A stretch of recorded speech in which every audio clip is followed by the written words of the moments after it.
जी नमस्कार। ऑपरेशन सिंदूर के बाद देश के अलग अलग राज्यों में मॉक ड्रिल हुई है।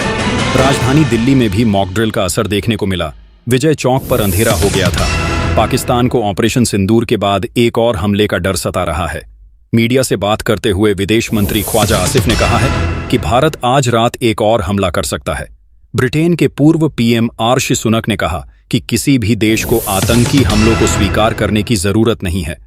आतंकी ठिकानों को निशाने पर लेना का भारत को हक है। आतंकियों को नहीं बचाया जा सकता है। सेना की तरफ से पाकिस्तान के उन तमाम दावों को खारिज कर दिया गया है जहां कहा गया कि ऑपरेशन सिंदूर के दौरान सेना को भी नुकसान पहुंचा। पटना में मॉक ड्रिल शुरू हो गई है। इसके तहत ब्लैकआउट भी किया गया है। ऑपरेशन सिंदूर के बाद से ही देश में तनाव की स्थिति है। सीमावर्ती इलाकों की सुरक्षा बढ़ा दी गई है। महाराष्ट्र के मुख्यमंत्री देवेंद्र फडणवीस ने कहा, मैं भारतीय सेना का बहुत अभिनंदन करना चाहता हूं, उनको बधाई देना चाहता हूं, उनको धन्यवाद देना चाहता हूं। पाकिस्तान में घुसकर आतंकवादियों के 9 अड्डों को तहस नहस करने का काम हमारी सेना ने किया है। ऑपरेशन सिंदूर पर बिहार विधानसभा में नेता प्रतिपक्ष और राजद नेता तेजस्वी यादव ने कहा, हम लोगों को भारतीय सेना पर गर्व है। भारतीय सेना और भारत के लोगों ने आतंकवाद कभी नहीं सहा है। हम शांति में विश्वास करने वाले लोग हैं। हम किसी का नुकसान नहीं करते, लेकिन अगर कोई हमारे साथ गलत करेगा तो उसको करारा जवाब देना भी हमें आता है। कांग्रेस अध्यक्ष मल्लिकार्जुन खड़गे ने कहा, हम भारतीय सेना पर गर्व करते हैं जिन्होंने बॉम्ब ऑपरेशन सिंदूर के तहत पाकिस्तान और पीओके के आतंकी ठिकानों पर साहसिक और निर्णायक कार्रवाई करते हुए मुंह तोड़ जवाब दिया है। हम अपने जाबाज सैनिकों के साहस, दृढ़ संकल्प और राष्ट्रभक्ति को सलाम करते हैं। लोकसभा में विपक्ष के नेता और कांग्रेस सांसद राहुल गांधी ने कहा, हमने कार्य समिति में चर्चा की। हमारी सेनाओं को पूरा समर्थन है। उन्हें शुभकामनाएं, उन्हें ढेर सारा प्यार। कांग्रेस पार्टी और कांग्रेस कार्य समिति की ओर से पूरा समर्थन। एआईएमआईएम प्रमुख ओवैसी ने एक्स प्लेटफॉर्म पर पाकिस्तान मुर्दाबाद लिखा है। उन्होंने सेना की तारीफ की है। ऑपरेशन सिंदूर पर भी अपनी प्रतिक्रिया दी है। संबोधन के दौरान रक्षा मंत्री राजनाथ सिंह ने भगवान हनुमान का भी जिक्र किया। उन्होंने जोर देकर बोला है कि देश ने हनुमान जी के आदर्शों का पालन किया है। रक्षा मंत्री राजनाथ सिंह ऑपरेशन सिंदूर के बाद देश को संबोधित कर रहे हैं। उनका कहना है कि देश का सिर गर्व से ऊंचा हो चुका है। उन्होंने सेना की भी जमकर तारीफ की है। एक तरफ भारत इस समय ऑपरेशन सिंदूर का जश्न मना रहा है, तो वहीं दूसरी तरफ कई राज्यों में मॉक ड्रिल शुरू हो चुकी है। दिल्ली से लेकर राजस्थान तक से तस्वीरें सामने आ रही हैं, जहां पर आपातकालीन स्थिति से निपटने की ट्रेनिंग मिल रही है। भारतीय वायुसेना ने आज पाकिस्तान में आतंकी ठिकानों पर एयर स्ट्राइक की थी और आज देश में युद्ध के हालात से निपटने के लिए तैयारियां तेज कर दी गई हैं। देश के कई राज्यों समेत राजधानी दिल्ली में मॉक ड्रिल शुरू हो गई है और लोगों को हमले के समय बचने के तरीकों के बारे में सीख दी जा रही है। ऑपरेशन सिंदूर के बाद 200 से अधिक उड़ानें रद्द कर दी गई हैं और श्रीनगर सहित कम से कम 18 हवाई अड्डों पर परिचालन अस्थायी रूप से बंद कर दिया गया है। Air India, Indigo, SpiceJet, air India express, Akasa air और कुछ विदेशी एयरलाइनों ने विभिन्न हवाई अड्डों के लिए अपनी सेवाएं रद्द कर दीं।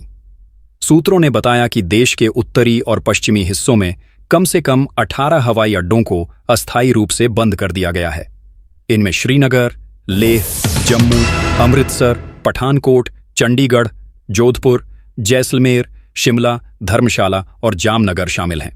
सूत्र के अनुसार एयरलाइनों ने विभिन्न हवाई अड्डों से आने जाने वाली 200 से अधिक उड़ानें रद्द कर दी हैं, जिनमें अकेले इंडिगो ने लगभग 160 उड़ानें रद्द की हैं। एनसीपी-एससीपी प्रमुख शरद पवार ने ट्वीट किया कि पीएमओ और रक्षा मंत्री से बात की है। भारतीय सशस्त्र बलों के प्रयासों की सराहना की और उनकी कार्रवाई की सराहना की। हमने इस चुनौतीपूर्ण समय में सरकार को अपना समर्थन दोहराया। सपा विधायक अब्बू आजमी ने कहा, देश के सभी लोगों ने आतंकवादियों के खिलाफ सख्त कार्रवाई की मांग की। मैं सीमा पर तैनात सभी जवानों, सेना को बधाई देता हूं, जिन्होंने पाकिस्तान के कई आतंकी ठिकानों को उड़ा दिया। पाकिस्तान से बहुत सारे आतंकवादी भारत में घुस आते हैं और सरकार पाकिस्तान की कोई कार्रवाई नहीं करती, बल्कि मेरा मानना है कि वह खुद ही उन्हें भेजती है। पहलगाम में पर्यटकों की हत्या पर सभी गुस्से में हैं, लेकिन मुझे लगता है कि कश्मीरियों ने बहुत बड़ा बलिदान दिया है और पर्यटकों को बचाने के लिए अपनी जान कुर्बान कर दी है। केरल के सीएम पिनाराई विजयन ने कहा कि हम आतंकवाद के खिलाफ केंद्र सरकार और हमारे रक्षा बलों द्वारा उठाए जा रहे कदमों का पूरा समर्थन करते हैं।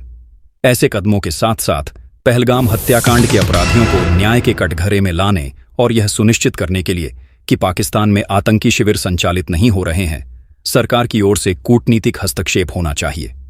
भारत के नागरिक होने के नाते आइए हम सभी देश की एकता और अखंडता की रक्षा के लिए एक साथ खड़े हों।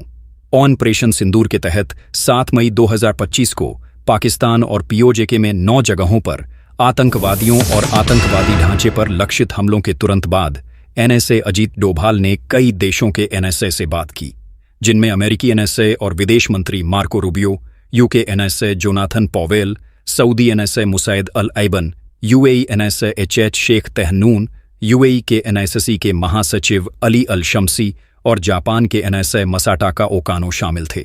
रूसी एनएसए सर्गेई शोइगु, सीपीसी केंद्रीय समिति के राजनीतिक ब्यूरो के सदस्य और पीआरसी के विदेश मामलों के मंत्री वांग यी और फ्रांसीसी राष्ट्रपति इमैनुएल बोने के राजनयिक सलाहकार से भी संपर्क स्थापित किया गया। ऑपरेशन सिंदूर को लेकर राष्ट्रीय सुरक्षा सलाहकार बोर्ड के पूर्व सदस्य तिलक देवाशेर ने कहा कि मीडिया को जानकारी देने वाली 2 महिला अधिकारियों का बहुत महत्व है। विदेश सचिव विक्रम मिस्री ने स्थिति को बहुत अच्छे से अभिव्यक्त किया। यह एक अच्छी तरह से व्यक्त की गई प्रेस कॉन्फ्रेंस थी, बहुत ही पेशेवर थी और इसने अंतर्राष्ट्रीय समुदाय के सामने भारत के दृष्टिकोण को प्रभावी ढंग से व्यक्त किया। आप देखते रहिए द न्यूज़ इंडिया। हम आपको लाते रहेंगे हर अपडेट, हर रणनीतिक कदम और हर खबर जो भारत की सुरक्षा और गरिमा से जुड़ी है। जय हिंद।